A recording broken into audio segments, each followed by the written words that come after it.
서울시 서초구 양재동에 있는 물건입니다. 소위 말하는 맨땅이라고 하는 것입니다. 181억 예, 죄송합니다. 18억 6천만 원가량으로 감정가가 평가가 되었습니다. 그래서 이제 최저 매각 대금이 18억 5천만 원. 잠깐만요. 감정가가 18억 6천이라며요. 왜 이러지?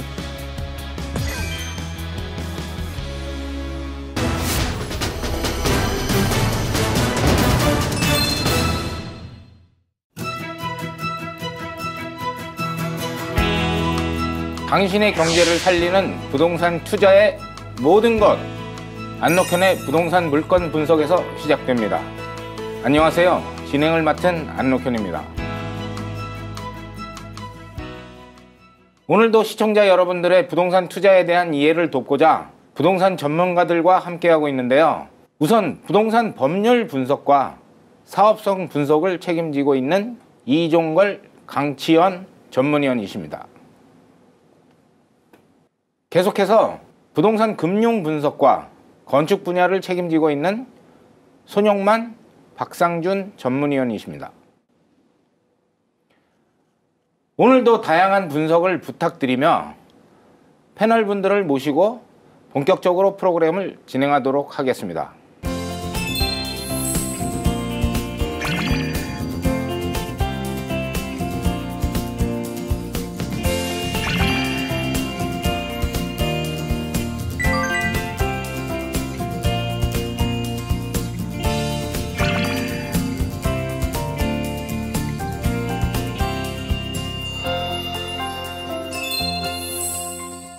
오늘은 서울시 서초구 양재동에 있는 물건입니다.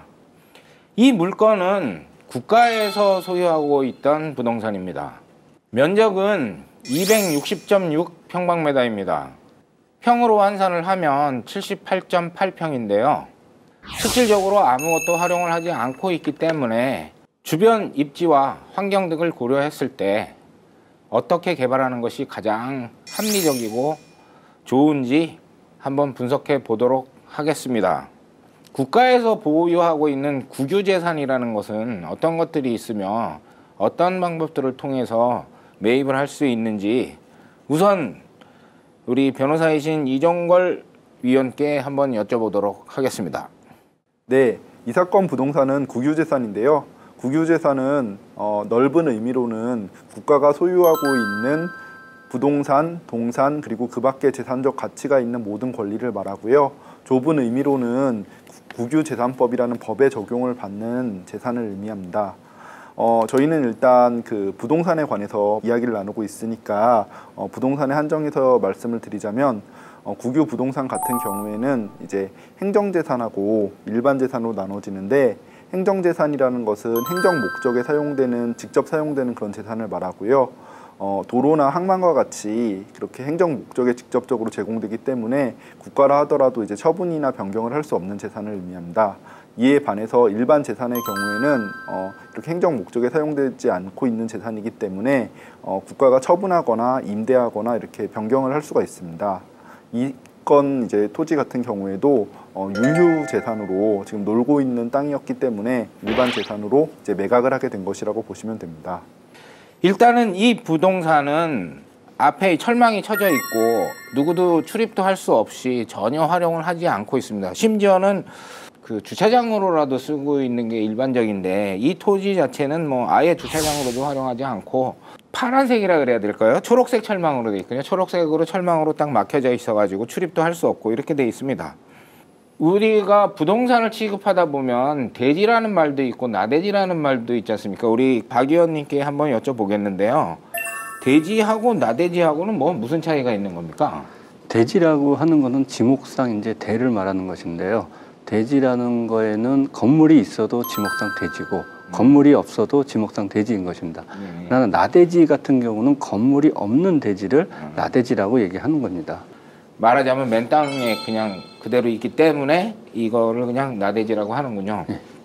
이렇게 목적이라든가 이런 것들을 규정해 놓은 부분이 있더라고요. 보니까 우리가 여기는 일종 지구 단위 계획이라고 되어 있는데 이 일종 지구 단위 계획 구역에 대해서 조금 설명을 해주시죠. 네, 여기는 양재 택지 제1종 지구 단위 계획이라고 명명되어 있는 거죠. 그러니까 양재 지역에 이제 택지를 개발해서 그걸 제1종 지구 단위 계획 구역을 묶어놓은 거죠. 네. 그래서 여기서도 마찬가지로 먼저 번도 얘기했지만 지침이 있습니다. 지구 단위에.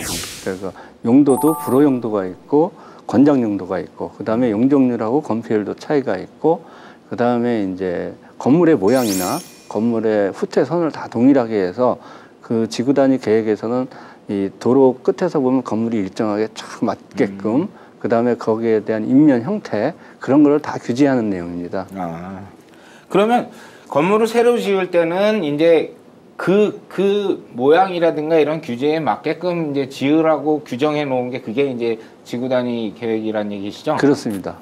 그러면 여기에는 그 크게 나눠서 뭐 그 보통 사람들이 생각하기 쉽게 그 허용되는 용도와 허용되지 않는 용도는 이 지역에 뭐 크게 어떻게 나누고 있습니까? 예, 여기는 이제 양재 택지 개발이라서 주거지로 보는 거기 때문에 권장 용도는 일단 단독주택이 있습니다. 아, 단독주택. 단독주택 중에서도 이제 순수 단독주택하고 다가구주택이 되겠죠. 다가구주택. 그 대신 불호 용도가 있는데 그거는 이제 공동주택 중에 아파트하고 연립주택은 이제 불호 용도입니다. 여기는. 그 다음에 집회장이나 관람장, 정신병원, 창고 등도 불호 용도죠. 그래서 그거를 이제 기준 용적률 180%로 시작해가지고 허용 용적률 200%까지 해가지고 제한을 하게 돼 있고 건물의 높이 또한 18m 이하로. 그래서 그 모든 거를 이제 맞춰가지고 계획을 해서 사업을 하시면 되겠습니다. 층수 제한이나 뭐 이런 것도 있겠네요. 예, 18m니까는요. 3m씩만 하더라도 6층 이하겠죠. 근데 일반적인 여기가 제2종 일반 주거 지역이기 때문에 7층 이하까지. 일반적으로는. 예. 근데 2종 일반 주거 지역이라는 거 우리가 지난번에도 1종 일반 주거 지역, 1종에서도 뭐 전용 주거 지역, 1종 일반 주거 지역, 2종 그다음에 2종 전용 주거 지역이라는 건 없죠? 예, 없습니다. 그러니까 그 1종, 2종, 3종 뭐 이런 게 있지 않습니까? 예. 그 위에 뭐 보통 흔히 얘기하는 뭐 그 상가들 같은 게 밀집되어 있는 상업 지역이라든가 뭐 이런 것도 있는 걸로 알고 있는데 건물을 지을 때 한계치를 규정해지는 용적률 있지 않습니까? 이건 뭐 부동산 쪽이나 건축을 하는 쪽에서는 사실 가장 기초적인 부분이긴 하지만 그래도 시청자들을 위해서 한번 그 부분을 좀 자세하게 한번 설명을 해주셨으면 좋겠네요. 네, 이제 시도마다 자치 조례가 있어가지고 따로 정하고 있습니다. 현재는. 근데 서울시를 이제 예로 들어서 제가 말씀드릴 거고요. 제1종 일반 주거지역은 용적률 같은 게 150%, 그다음에 2종 주거지역은 200%, 3종 일반 주거지역은 300%로 이제 1종, 2종, 3종을 구분하는 것은 주거 이제 밀도 형태에 따라서 단독주택지를 많은 지역은 일종 일반 주거 지역이 되겠고 이제 연립이나 주택 아파트는 이제 밀도가 높은 것들은 제3종 지역으로 가야 되겠죠. 그래서 그 주거 밀도에 따라서 1, 2종, 3종을 구분하고 있습니다. 그거는 이제 지자체마다 프로테이지는 차이가 있고요. 그러면 여기는 2종 일반 주거 지역이니까 200%까지가 허용되는 최대치라고 볼 수 있겠네요. 그렇죠. 이제 여기 같은 경우는 좀 특별한데 지구 단위 계획 구역이니까 기준 용적률을 180으로 해서 지금 지침에 허용되는 그런 것들을 지킬 때 200까지 갈 수 있다는 얘기죠. 일반 180. 지역과는 좀 틀리죠. 그러니까 180%를 기준해서 지구 단위 계획에 맞춰져 있는 어떤 그런 용도라든가 뭐 색깔이라든가 그렇죠. 색깔도 영향을 주죠. 예. 색깔이라든가 모양이라든가 뭐 이런 것들에 맞춰졌을 때는 조금씩 더 올라가죠. 그 한계치는 어쨌든 200%를 그렇죠. 넘지 않는 범위 내에서는 건축계획이나 어떤 그런 활용을 할 수 있다는 얘기겠네요. 예, 그렇습니다. 상업지역 같은 경우는 뭐 딱히 뭐 그것도 다 지역마다 다르니까 뭐 하지만 보통 상업지역도 종류가 있어가지고 일반 상업지역, 근린 상업지역, 중심 상업지역을 해가지고 600에서 800% 소요 차이가 나는데 그것 또한 지방마다 다 틀리거든요.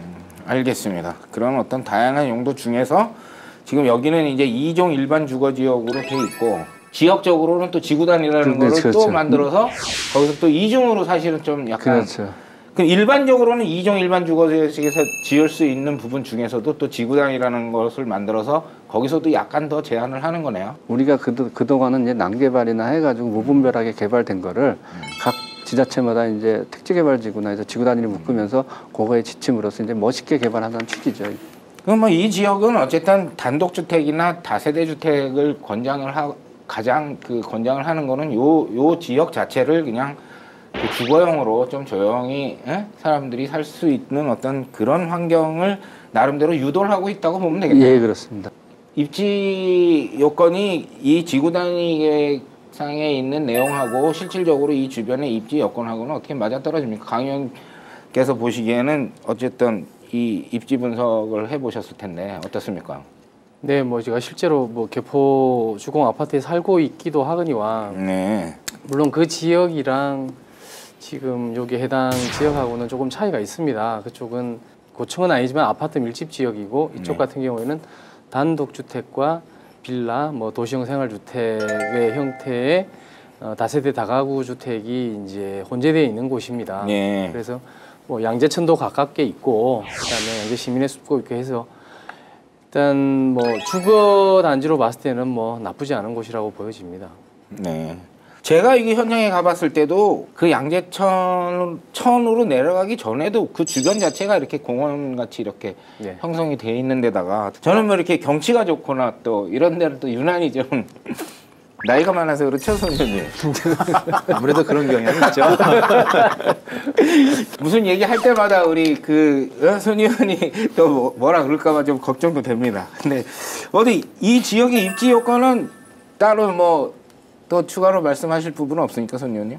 예, 이 위치는 얘기한 것처럼 지구 단위 부분에서 정한 것처럼 일단은 주거, 저밀도, 중저밀도에 있는 주거지로 형성되어 있으니 그렇게 계속 유지를 좀 해라. 그런 차원에서 지구 단위 부분이고요. 네. 지구 단위라는 거는 아까 얘기하셨던 우리 박 의원님이 잘못 설명을 드렸는데 간단하게 생각하면 그 얘기죠. 예전에는 개발을 먼저 했었어요. 그러다 보니까 난개발이 되다 보니까 이게 도시가 엉망진창이 된 거예요. 특히 뭐 예컨대 하면 뭐 수도권 주변에 보면 용인 같은 경우 예전에 한번 난개발로 신문지상이나 이런 곳에 굉장히 많이 나왔었죠. 그러면 이제 이 지구 단위라는 거는 그러니까 선계획, 후개발하라. 다만 이렇게 어떤 내용들을 좀 제한을 두고요. 이게 관에서든 지구 단위를 조정을 하는 쪽에서 전체를 볼 수 없으니까 흔하게 우리가 개발 사업하면 뭐 지구 단위를 통해서 내가 뭘 바꿀 수 있다는 얘기는 처음에 정해져 있는 부분에서 이만큼을 일반적인 걸 정해 놓고요. 그 다음에 이게 주변과 적합하지 않다. 예컨대 이 부지가 그러니까 2종 일반 주거지인데도 불구하고 주변에 만약에 이게 설정이 지구 지정이 잘못돼서 뭐 옆에 고층 건물이 있을 수도 있죠. 그러면 나한테는 손해다.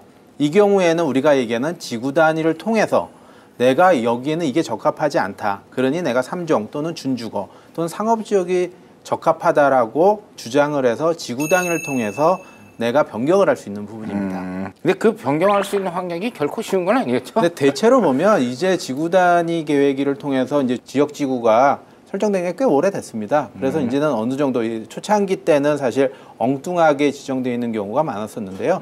이제 기간이 오래되다 보니까 어느 정도 주변 현황에 적합하게 지구 지정이 되어 있고요.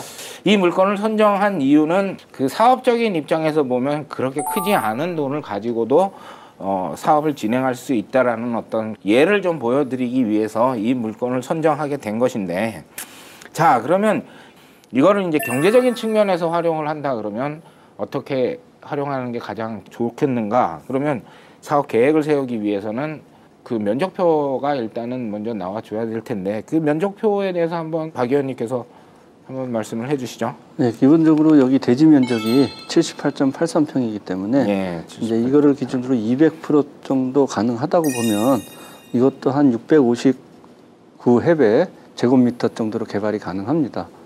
그래서 이제 그거를 이제 세대수로 나누면 분양 면적 기준으로 해서 한 20평 정도로 8세대 정도로 계획을 하는데 이제 사업 수지 면에서는 그거를 더 나눠서 하시는 게 더 사업적인 측면은 낫겠죠. 근데 이제 주차장이나 뭐 이런 제반 여건들, 인허가사항 여건들을 봤을 때는 이제 8가구로 하게 되면 8대의 주차 대수가 필요한 것이기 때문에 가장 무난할 것으로 생각이 됩니다.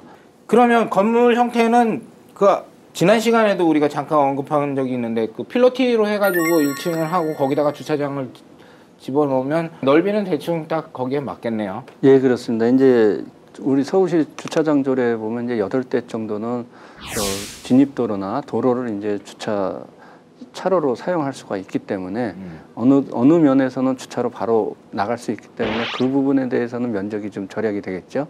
그 다음에 이제 이중 주차도 어느 정도 8대 미만에선 허용이 되고, 근데 8대 이상이 되면 이제 그런 게 허용이 안 되기 때문에 그렇군요. 이제 그런 거는 나중에 주의해서 계획을 해야 되겠죠. 그러면 뭐 실질적으로 주차장법이 어떻다 해도 한 가구당 한 대 정도의 주차는 사실 주차장이 없는 집에 누가 뭐 요즘 들어가려 그러겠습니까? 그런 측면에서는 가격만 적정하다 그러면 이제 모든 사업하기에는 아주 적정하다고 볼 수가 있겠네요. 예, 그렇습니다. 그리고 주차장도 지금 도시명 생활주택 같은 경우 이제 전용 면적 기준으로 30제곱미터 이하면 세대당 0.7대이기 때문에 세대를 좀 더 지어서 할 수도 있는 부분은 여지가 있습니다. 그럼 어떻게 지금 말씀하신 걸 기준으로 해서 사업성 수지 분석을 해보셨습니까? 다른 또 당연히 이제 주신 그대로 수지 분석을 해봤고, 네네. 일단 저희가 처음에 이 국유 부동산을 접했을 때 과연 감정가가 얼마가 나올 것인가 저희가 예측을 했던 게 한 20억 정도? 네, 그렇죠. 또 20억이 최저가라고 생각을 했었죠, 사실은. 맞습니다. 그래서 조금 더 나오지 않을까라는 판단을 했었는데 감정가는 그거보다 훨씬 작게 나왔고 낙찰이 되어 있는 상황이기 때문에 여기서 그 부분에 대해서 정확하게 얘기를 짚고 넘어가자고요. 우리 이 의원께 한번 여쭤보겠는데요. 이거 그 자산관리공사에서 지금 어떻게 진행되는지는 확인하셨죠? 예, 이 건 부동산 같은 경우에는 이미 낙찰이 된 부동산인데요. 감정평가를 한 결과 감정평가된 금액이 18억 1천만 원이 나왔습니다. 그래서 이제 이 금액을 최저매각 대금으로 해가지고서 공매 절차가 진행이 됐고요. 그 온비드를 통해 가지고서 지금 한 차례 유찰이 된 다음에 두 분이 이제 응찰을 하셔가지고서 결국 그 중에 이제 한 분이 낙찰을 받으셨는데 낙찰 받으신 금액이 18억 5천만 원으로 이제 그 감정평가 금액의 102%에 해당하는 금액으로 낙찰을 받으셨습니다. 공매로 온비드로 진행이 되는 거는 한 번 유찰될 때 10%씩 이제 저감이 되는 걸로 알고 있는데, 그러면 이제 16억 4천만 원 정도, 16억 5천만 원 정도가 이제 한 번 유찰된 상태의 금액에서 다시 거기서부터 경매가 시작이 됐는데 첫 번째보다도 감정가보다 더 높은 금액에 낙찰이 됐다는 얘기네요. 이 국유재산 같은 경우에는 이제 그 최저 가격이 한번 정해지면은 그 다음에 이제 그 유찰이 되더라도 매각 대금을 깎지 않고 다시 이제 낙찰 그 공매 절차를 진행할 수가 있거든요. 그래서 이 경우에도 공매 절차를 그 감정 가격으로 다시 진행해서 지금 낙찰이 된 경우라고 보시면 되겠습니다. 이거는 일반 공매는 10%가 그 저감이 되는데 이거는 저감이 되지 않은 상태에서 그대로 하고 거기보다 조금 더 높은 가격에 이제 낙찰이 된 상태네요. 그러면 이게 18억 5천만 원이면 3.3평방미터당 얼마 정도 되는 건가요, 이게? 2,300만 원 정도 정도. 손 의원님 보시기에 어떻습니까? 이거 괜찮은 가격입니까? 이 지역에. 글쎄요, 수지 분석을 한번 돌려봐야 가치가 나올 것 같은데요. 그렇죠. 예. 일반적으로 이 동네의 시세는 사실 이거보다 훨씬 높습니다. 그렇죠? 그래서 사실은 웬만하게 일반 물건으로 나온 걸 가지고 사업을 진행하려고 그러면 수지가 좋은 수지가 나오기가 힘들기 때문에 사실은 그렇게 활발하게 막 건축 행위가 일어나고 있는 지역은 아니고, 요 금액 가지고 한번 이제 우리 그 말하자면 이제 기계에다 넣고 한번 돌려보죠. 가급적이면 이제 자녀를 한두 명 둔 세대를 겨냥을 해서 임대를 하거나 분양을 하는 걸 타겟으로 했는데, 조사를 제가 계속 하다 보니까 여기도 마찬가지로 어느 정도 전용 면적이 늘어날수록 이 임대가가 오히려 이렇게 하락하는 그런 현상이 저희가 전에 검토를 했던 것과 비슷한 상황이 발생을 했습니다. 그래서 경락가가 나와 있는 상황에서 8세대로 검토를 해도 수지는 제가 보기에는 어느 정도는 확보가 됩니다. 근데 일단 제 순수한 개인적인 의견으로 일단은 주차장 문제는 일단 차지하더라도 일단 제가 그 주변 시세를 감안을 해서 여기도 한 7평 정도로 7평 정도로 전용 면적을 감안을 해서 저는 16세대를 산정을 해봤습니다. 그 시세가 지금 여기는 그래도 전세가 한 30% 정도가 존재를 하는 지역으로 파악이 됐습니다. 네. 그래서 그걸 감안을 해보면 지금 전월세 환산가가 8% 정도 지금 기준이 되고 있습니다. 그러니까 전 시간에도 말씀드렸지만 전월세 환산가가 8%라는 거는 1,000만 원을 월세로 환산을 했을 경우에 8만 원을 받을 수 있다라는 의미입니다. 그래서 임대 시세가 지금 1,000만 원에 지금 월 70만 원 정도. 물론 시세가 지금 보시면 아시겠지만 전세가라는 것도 거의 뭐 이렇게 평균가라는 게 없습니다. 전에도 말씀드렸지만 그 임대를 주는 어떤 그 주인의 어떤 여건이라든가 그 금전적인 현금 흐름에 따라서 전세가가 산정이 되는 경우가 많고 똑같은 면적이라도 월세가가 차이가 상당 부분 많이 났습니다. 여기 지역에서. 그래서 평균가로 제가 70만 원을 잡았고 조금 더 낮을 수도 있고 조금 더 높을 수도 있습니다. 그래서 월 70만 원을 잡았습니다. 그래서 16세대가 되면 보증금이 1억 6천이 되겠죠. 네. 1억 6천이 되고 월 1,120만 원 정도가 산정이 됩니다. 그래서 공사비를 지금 설계사님하고 저하고 뭐 같이 검토를 한 바로는 거의 요번에는 거의 일치를 했습니다. 그래서 네. 평당 450만 원 정도에서 약 8억 원 정도 감안을 했습니다. 그래서 경락가를 18억 5천으로 그대로 감안을 했고요. 그래서 총 비용이 26억 5천입니다. 그래서 이것도 마찬가지로 자기 자본을 약 7억 정도를 감안을 했습니다. 네. 자기 자본 7억에 융자를 19억 5천으로 가정을 했습니다. 19억 5천에 대한 이제 금리 4%를 적용을 하게 되면 연 7,800만 원, 월 650만 원의 이자가 나가게 됩니다. 그래서 아까 말씀드린 총 수입이 지금 1억 6천에 월 1,120만 원입니다. 아마 이 1,120만 원이 가장 아마 제가 보수적으로 본 걸 겁니다. 이보다 더 분명히 월세는 받을 수 있을 거라고 보여집니다. 그래서 융자 19억 5천을 보증금 1억 6천만 원으로 일부 상환을 하게 되면 금융비용이 17억 9천으로 줄어들게 되고요. 금리가 연 4%로 감안을 했을 때 이자 부담이 연 7,160만 원으로 약 700만 원 정도 줄어들게 되고요. 월로 보면 600만 원에서 50만 원 정도 줄어들게 됩니다. 월 이자를 제한 세전 수익이 520만 원 정도 됩니다. 그렇게 되면 세전 자기 자본 수익률이 8.9% 정도 나오게 됩니다. 자기 자본을 얼마로 하신다고 그랬죠? 7억으로 잡았습니다. 7억으로 잡으셨습니까?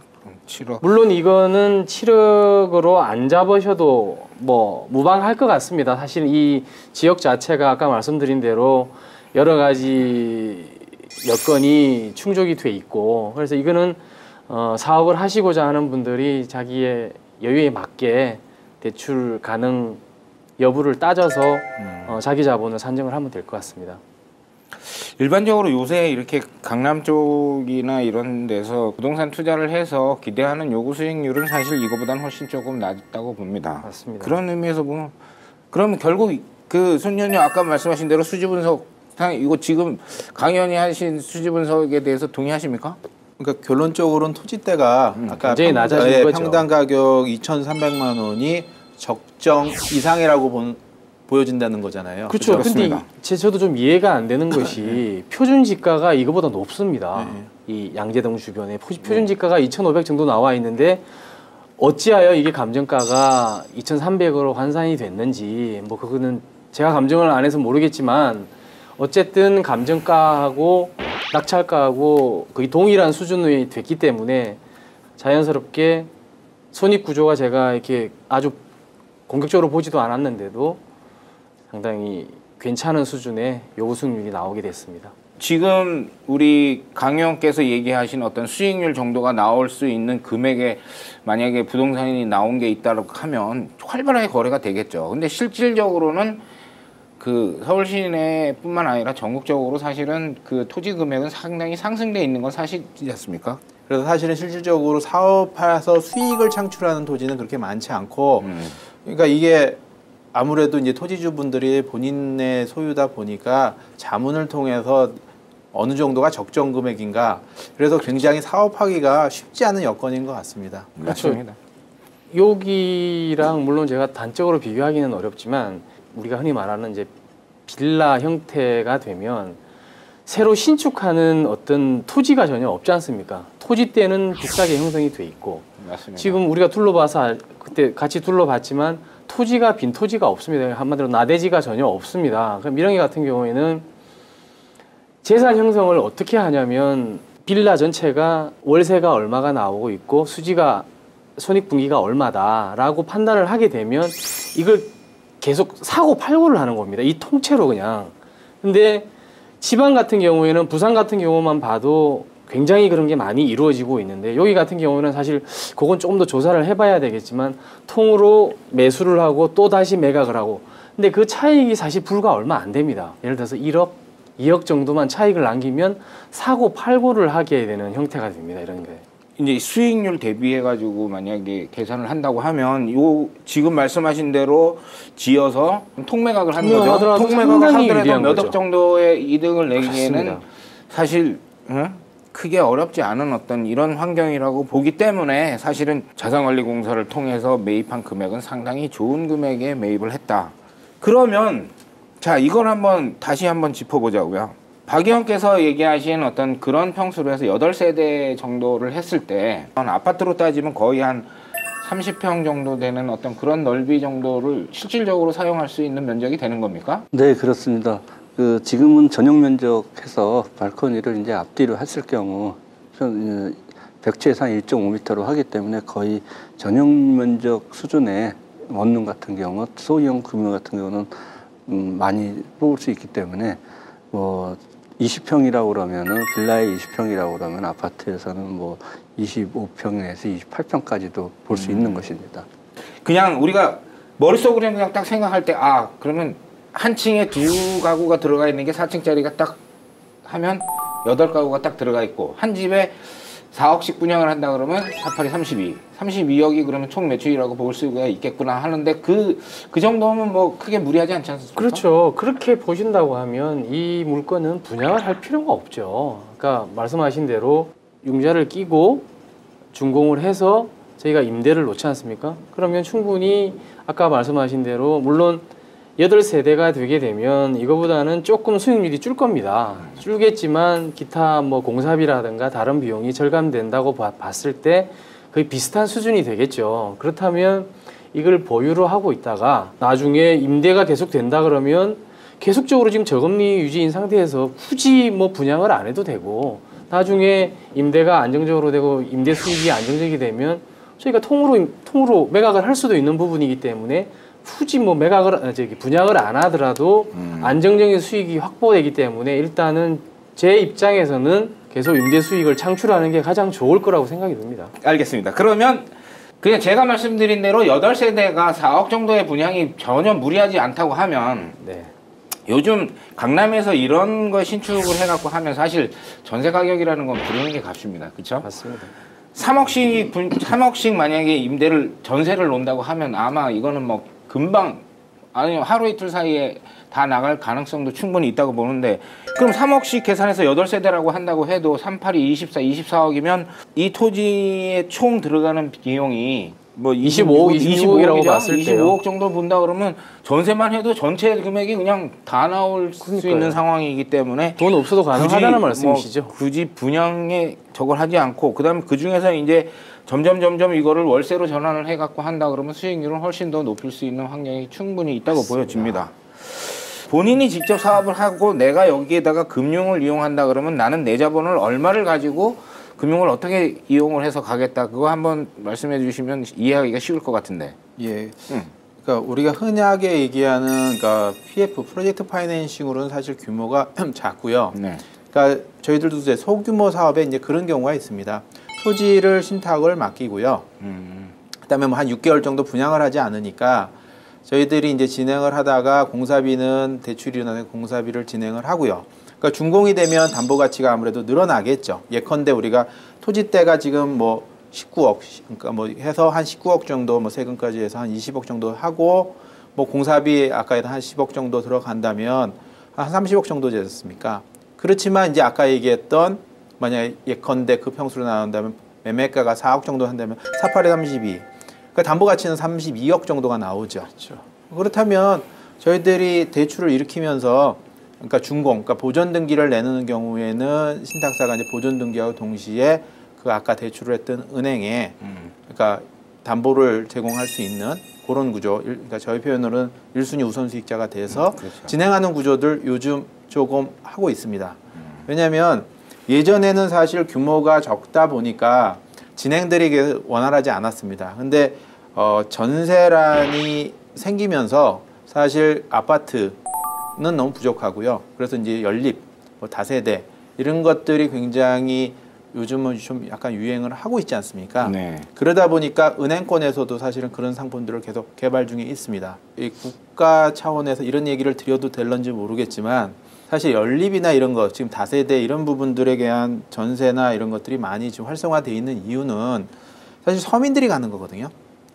굉장히 지금 빨리 그 부동산 쪽에 전세란 이 부분을 빨리 어떻게든 좀 해결을 해야 되지 않을까 싶습니다. 본인이 개발을 하라고 했더니 무슨 국가 정책에 대한 얘기를 개발은 아까 그런 얘기죠. 그 내가 돈을 얼마를 가지고 금융기관을 이용해서 할 수 있는지 대충이라도 어떻게 말씀을 해주셔야지 무슨 국가 정책이 빨리 저걸 해갖고 끝부분에 국가 정책이 나와서 그렇고 처음에 얘기 드린 것처럼 저는 사업을 하지 않습니다.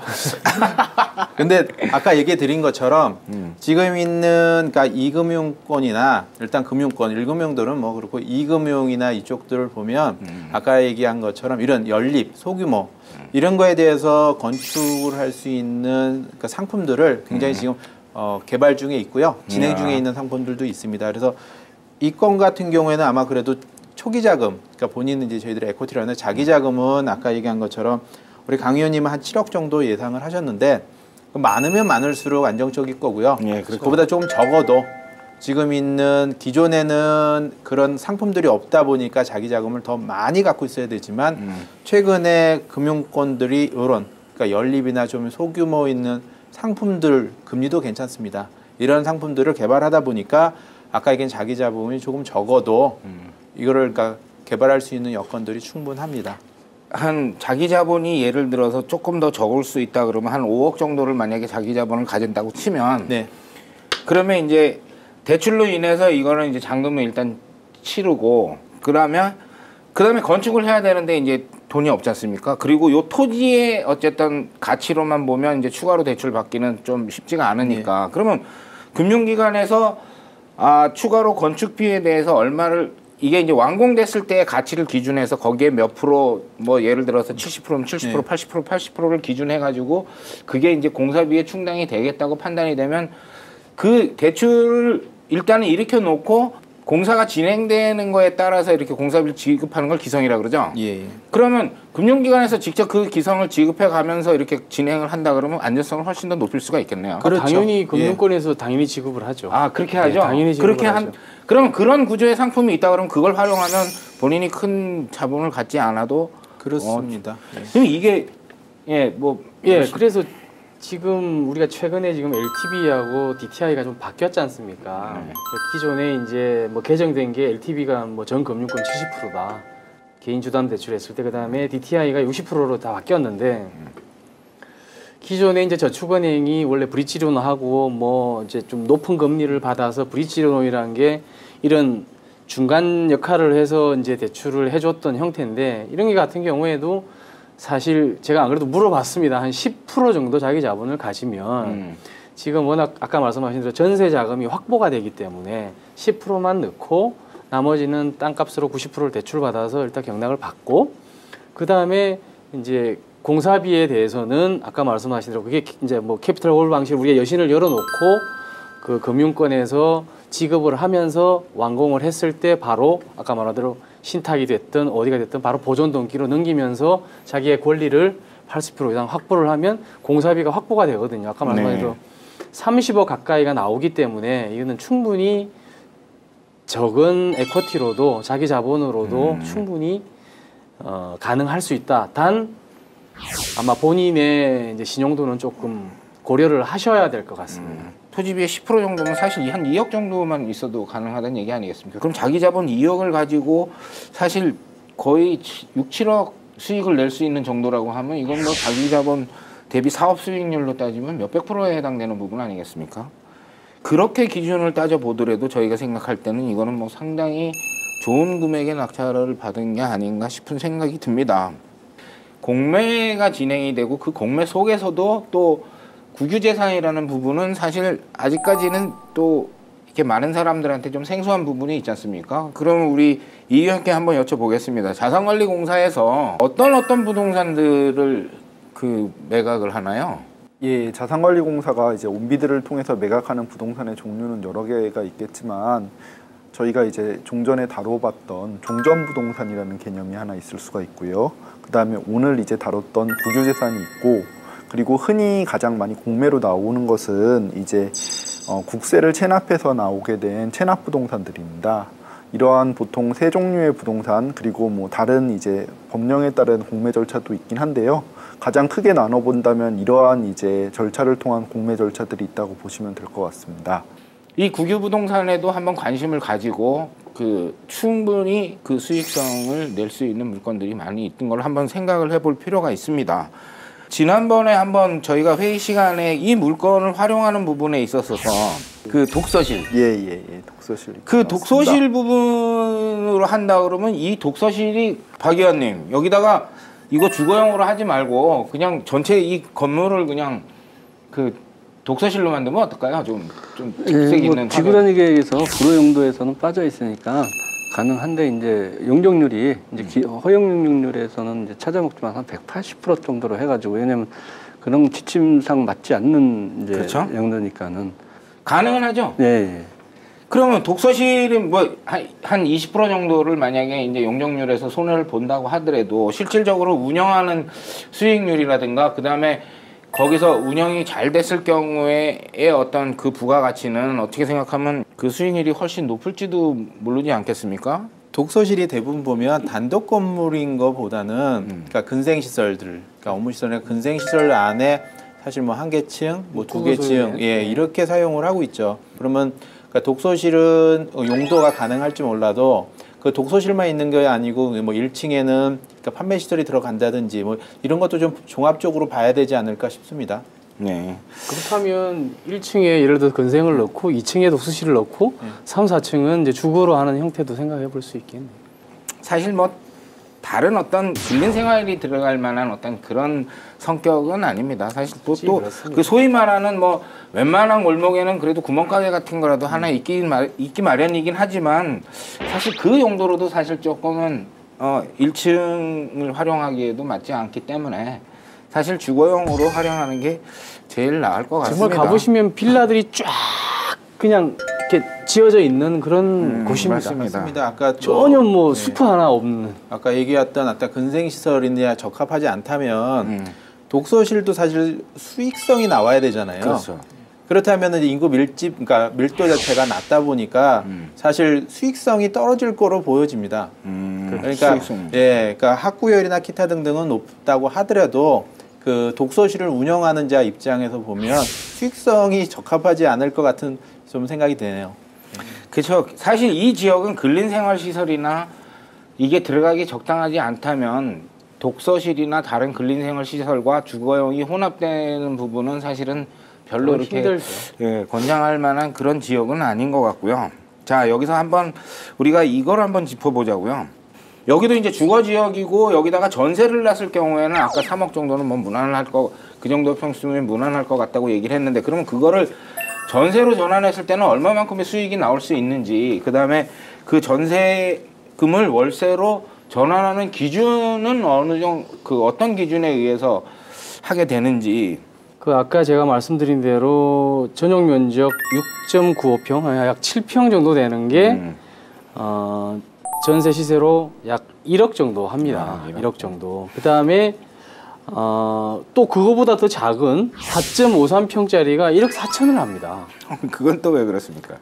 그러니까 제가 아까도 말씀드렸지만 이 전세 시세라는 거는 그 전세를 놓는 어떤 그 소유자의 금융 흐름이라든가 뭐 필요 용도 뭐 보증금을 다시 돌려줘야 된다든가 뭐 여러 가지가 복합되기 때문에 어떤 마땅한 시세라는 게 사실 지금 전세 시세는 분석을 하기가 굉장히 어렵습니다. 저희가 생각하는 뭐 전세금도 예를 들어서 뭐 3.3제곱미터당 얼마, 평당 얼마 뭐 이렇게 환산이 돼야 되는데 거의 환산이 안 됩니다. 같은 면적에 1억 5천, 1억 여기 공존을 하기 때문에 뭐 기준치를 어디다 둬야 되는지는 모르겠습니다. 근데 월세 시장은 환산가가 똑같다라는 거죠. 월세 시장은 1,000만 원에 8만 원을 받는다. 예를 들어서 더 받는 사람은 8만 5천 원 받을 수도 있고 덜 받는 사람은 7만 원을 받을 수도 있는데 그 시장은 거의 뭐 견고하다. 그렇지만 전세 시장에 대한 이 어떤 평당가라든가 3.3제곱미터당 가격은 좀 산출하기가 굉장히 어려운 면이 있습니다. 전세 금액이 이렇게 환산하기 힘든 이유가 뭘까요? 우리 손 의원님께서는 생각하시기에 어떻습니까? 이거는 아무래도 이제 전세제도 자체는 아까 우리 강 의원님 얘기하신 것처럼 그러니까 소유자 입장에 따라서 차이가 있기 때문에 그런 거고 그다음에 월세 같은 경우에는 사실 수익률로 기준을 놓고 보니까 그 가격의 시세를 받다 보니 어느 정도 좀 일률성이 있는 것 같고요. 그 주택이나 이런 것들이 지금 전세대란에 일어난 이유 중에 하나는 기존에 있었던 건축물이 아까 했던 변화가 생겼고요. 그 소유자가. 네. 두 번째는 공급 부분이 사실은 굉장히 우리나라 이 부동산 경기가 안 좋다 보니까 공급이 없었죠. 근데 올해 굉장히 공급, 그러니까 예를 들어서 건축 허가라든지 또는 공급을 받는 어떤 착공이 들어간 것이 굉장히 많아졌어요. 네. 그렇다면 향후 건물이 준공이 될 때까지 2년 이후 어떻게 변화가 될 건가? 그거에 대해서도 한번 고민을 해봐야 될 것 같습니다. 네. 저는 뭐 개인적으로 딱 말씀드리면 어쨌든 전세라는 제도 자체가 결국은 그 소유주들이 선호할 수는 없는 제도라고 생각을 합니다. 그렇기 때문에 점점 없어지는 게 아닌가. 그리고 분양을 예를 들어서 할 때 요새 이렇게 이제 매스컴에서도 가끔 나오고 있는데 그 과도 대출에 대한 얘기가 이렇게 이제 분양 과정에서 좀 나오고 있더라고요. 그 구조는 뭐 어떻게 됩니까? 우리 금융 쪽에 그 손 의원께서 뭐 그 과도 대출 부분에 대한 부분을 한번 짚고 뭐 마무리하도록 하죠. 한번 저희가 사석에서 한번 그런 얘기를 한번 논의한 적이 있었죠. 지금 그 전세 대란이 일어나다 보니까 사실 그러한 경우가 생긴 건데요. 아, 그렇습니까? 예. 사실 그건 이제 다운 계약서가 아니라 업 계약서. 예컨대 뭐 분양가는 1억인데 계약서는 1억 2천을 쓰고 그러면 이제 대출 금액이 보통 뭐 80% 정도 되면 거의 1억 정도. 그렇죠. 1억이나 뭐 한 9천만 원 하니 실질적인 뭐 입주 금액은 한 뭐 1,000만 원이면 된다. 그러니 이게 문제다. 라고 해서 신문지상에 나왔는데 물론 일부 그런 경우도 있을 수 있습니다. 근데 사실 실질적으로 담보가치를 산정을 하고선 대출을 일으키는 경우가 대다수인데 그 부분에 대해서는 사실 좀 실무에 있는 입장에서는 약간 의문점을 좀 제기를 하고요. 아, 그렇습니까? 물론 이제 일부는 있겠죠. 차를 타고 길거리 지나가다도 프랭카드 같은 데 보면 뭐 분양가가 뭐 1억, 2억, 뭐 실투자금 1,000만 원 이렇게 돼 있는 부분들은 약간 그런 요소가 다 그런 건 아니겠지만 그래도 가능성은 좀 있다는 뜻이겠네요. 일부는 있겠죠. 일부는 예. 있겠죠. 과도한 대출은 사실 조금 자제를 하고 적정선에서 항상 그 금융을 활용하는 게 좋겠습니다. 오늘 시간은 이 정도 선에서 이제 이 물건에 대한 설명을 하고 상당히 양호한 좋은 그 금액의 낙찰을 받았다는 걸 이렇게 말씀드리고 박 의원님께서 먼저 이 물건에 대한 총평을 한번 해주시죠. 네, 여기는 지구단위 계획구역으로서 단독주택이나 다세대 다가구 주택을 해서 임대 수익을 내면 좀 좋은 부지라고 생각을 합니다. 네, 감사합니다. 결과적으로는 물론 다른 분이 낙찰을 받으셨지만 일단 뭐 여러 여건상 적은 비용으로 토지 이용의 극대화라든가 이윤 창출의 극대화를 할 수 있는 아주 좋은 부지라고 판단이 됩니다. 네. 그래서 앞으로 국유 부동산에 많은 관심을 저도 개인적으로 가져야 될 것 같습니다. 그 본 사업 부지는 그러니까 제반 여건 뭐 인허가라든지 아니면 뭐 그러니까 주변 상황으로 볼 적에 다세대 다가구가 적합하고요. 뭐 그 위에 더 좋은 아이템이 있다면 뭐 더 그 아이템에 적합하게 어떤 개발 창출을 할 수 있는 사업 부지고 그러니까 아주 노멀하게 일반적으로 생각해서 아까 얘기했던 다가구 다세대 주택을 하더라도 이거는 이제 그 공매 가격은 아주 적정한 금액으로 받아서 수익성이 창출될 사업 부지인 것 같습니다. 예, 이건 부동산 같은 경우에는 공매로 진행된 물건으로 국유재산이었는데 상당히 이제 감정평가 금액에 근접한 가격에 낙찰이 되었습니다. 국유재산 같은 경우에는 이렇게 큰 이익을 창출할 수 있는 기회가 주어질 수 있다는 점에서 관심을 가지고 지켜보시는 게 바람직할 것 같습니다. 감사합니다. 이 물건은 국유부동산인데 국유부동산을 매각하는 과정이라든가 이런 부분에 대해서는 아직 투자를 하는 사람들도 좀 생소한 부분이 있습니다. 이 국유부동산에 대해서도 그 수익성에 대한 어떤 분석이라든가 이런 것들을 고려해 보면 이 물건을 봤을 때도 상당히 쉽게 찾아볼 수 없는 훌륭한 수익률을 낼 수 있는 물건입니다.